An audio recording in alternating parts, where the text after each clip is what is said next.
Այսօր մարզահամերգային համալիրի դահլիճում մեկնարկեց Բարգավաճ Հայաստան կուսակցության 6-րդ համագումարը, որին ներկա էր նաև Հայաստանի Հանրապետության նախագահ Սերժ Սարգսյանը։ Համագումարին հրավիրված էին կուսակցությունների ներկայացուցիչները, պետական պաշտոնյաները եւ կուսակցության անդամները։ Իրենց ելույթով հանդես եկան նաև Ռուսաստանի Դաշնության, Եդինայա Ռոսիա կուսակցության, Չինաստանի, Ուկրաինայի, Խորվաթիայի ներկայացուցիչները։ Բարգավաճ Հայաստան կուսակցության նախագահ Գագիկ Ծառուկյանն իր ելույթում կանգ առավ մի քանի սկզբունքների վրա, կարևորելով հատկապես արտագաղթի եւ զբաղվածության խնդիրները։ Աշխատող մարդը չպետք է կարիքավոր լինի, եւ եթե մենք չենք կարողանում լուծել աշխատատեղերի զբաղվածության խնդիրը, ապա մենք արտասթիված ենք լինելու պայքարել աղքատության դեմ։ Արդյոք մեր երկրում հաջողվել է լուծել այդ ռազմավարական օժագույն խնդիրը։ Կարծում եմ, որ ոչ։ Բայց եթե առաջիկայում մենք այդ խնդիրն համակարգային լուծում չտանք, ապա ստիպված ենք լինելու արձանագրել աղքատության էլ ավելի մեծ աճ, արտագաղթի էլ ավելի մեծ տոկոս։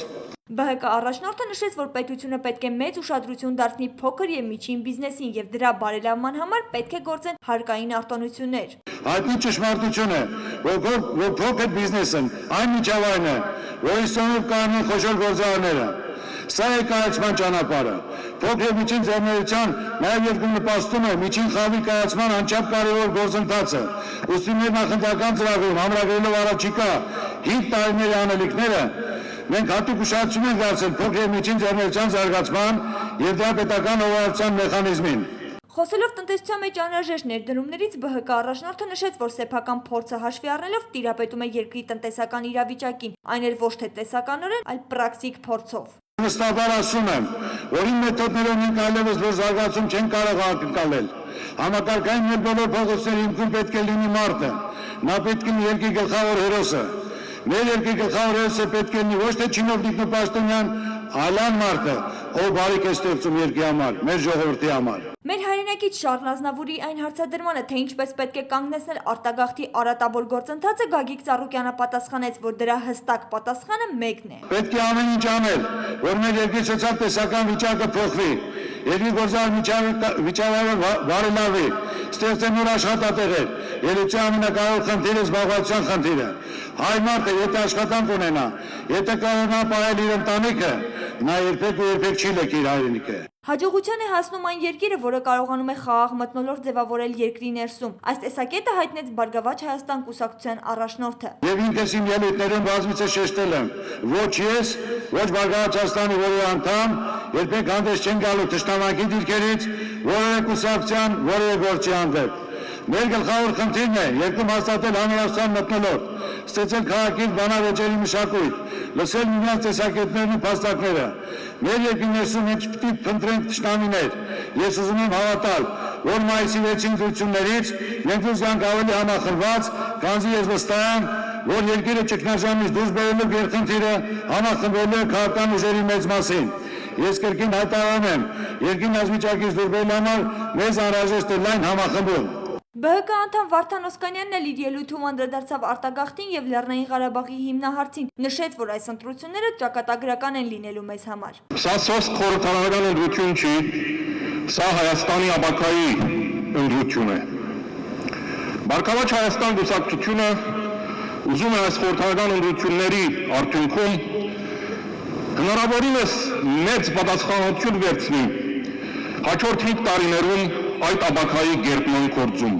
Վարդան Օսկանյանը նշեց, որ հաջորդ 5 տարիներին պետության հիմնական կենտրոնացումը պետք է լինի տնտեսական աճի եւ աշխատատեղերի վրա, քանի որ մենք այլևս ժամանակ չունենք սպասելու, առանց այն էլ հետ ենք մնացել մյուսներից։ Միթե մեր անկախությունից 20 տարի անց այս հայրենի պետությունը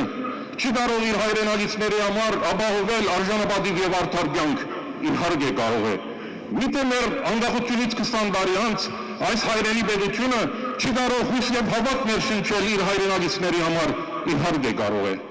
Բայց դա անելու համար ոչ նոր օրենքներ են պետք, ոչ նոր սահմանադրություն է պետք։ Ընդամենը պետք է քաղաքական կամք, որ իշխանության եկողները կարողանան իսկապես իրենց անձնական, հատվածական, ուսակցական շահերը մի կողմ դնեն եւ ընդամենը բոլորի համար հավասարապես կիրառեն առանց խնդրության Հայաստանի սահմանադրությունն ու օրենքները։ Խոսելով Արցախի մասին, այսօր մեր խնդիրը պետք է լինի հնարավորինս արագ որդեգրել եվրոպական արժեքները եւ Լեռնային Ղարաբաղի ժողովրդի ինքնորոշման իրավունքի ճանաչման հարթությունից պետք է անցնենք Լեռնային Ղարաբաղի ժողովրդի արդեն ինքնորոշված փաստի ճանաչմանը։ Փոխանակ մեր Ղարաբաղյան հաջողությունները Լեռնային Ղարաբաղի ժողովրդի ինքնորոշման իրավունքի դիվանագիտական ամրագրումը լինեն մեր հույսի հավատի աղբյուր, հետևաբար մեր տնտեսության եւ երկրի զարգացման հիմնական խթան, ապա Ադրբեջանի հոխորտանքները, սահմանային ոտնձգությունները, պատերազմի սպառնալիքները դարձել են մեզ կաշկանդող, ինչպես նաեւ ժողովրդավարության եւ քաղաքական ազատությունների բնագավառում մեր անկորձությունը արդարացնելու եւ հետևաբար երկրի զարգացման ու ժողովրդավարությունը կանգնացնելու եւ կանխարգելելու կորձոններ։